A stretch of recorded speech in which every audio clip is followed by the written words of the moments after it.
ఇక్కడికి విచ్చేసిన ప్రజలందరికీ నా నమస్కారం.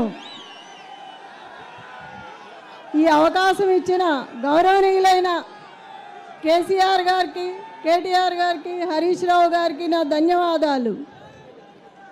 మీ గోపన్న ఎప్పుడు ఒక మాట చెప్పేవాళ్ళు, మనల్ని గెలిపించుకున్న వాళ్ళు ఇబ్బందిలో ఉన్నప్పుడు వాళ్ళకు మనం అండగా ఉండాలి. ఏ టైంలో ఎప్పుడైనా ఏ ఆపద వచ్చినా అందరికీ అండగా అర్ధరాత్రి అయినా అపరాత్రి అయినా తోడు నీడుగా ఉండి సమస్యలను పరిష్కరించాలని చెప్పేవారు. మీ గోపన్నకి ఒకసారి ఫోన్ వచ్చింది, అన్న మా పళ్ళన్నీ తీసేస్తున్నారు ఇక్కడి నుంచి, ఎలా అన్నా అంటే ఎమ్మటే వెళ్ళి వాళ్ళ మధ్యలో కూర్చొని ఆ సమస్యను పరిష్కరించి అండగా నిలబడి ఉన్నారు. మనల్ని గెలిపించిన వాళ్ళు ఆపదలో ఉన్నప్పుడు చేతనైనంత సహాయం చేయాలి.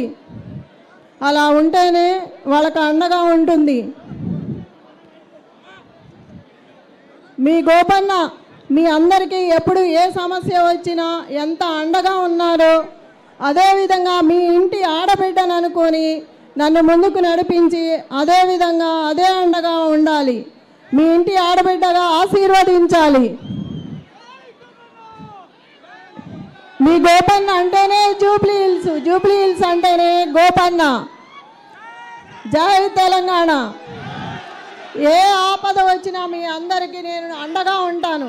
మీ గోపన్నలా ఎంత అండగా ఉన్నాడో సమస్యలను పరిష్కరించి ఆ సమస్యలను పరిష్కరించి అదేవిధంగా మీకు అండగా ఉండి తోడుగా నిలబడతానని ఆశీర్వదించండి. మీ అండ ఉంటే నాకు మీ ఆడబిడ్డలా ఆదరిస్తే, మీరు తోడుగా ఉంటే మీ గోపన్నలా నాకు బలాన్ని ఇచ్చి నిలబెట్టాలని కోరుకుంటున్నాను. మీ అందరికీ మీ గోపన్నలా అదేవిధంగా అండగా ఉంటాను. జై తెలంగాణ, జై కేసీఆర్, జై కేటీఆర్, జై హరీష్ అన్న. ఇప్పుడు కేటీఆర్ అన్న మాట్లాడాలి. జై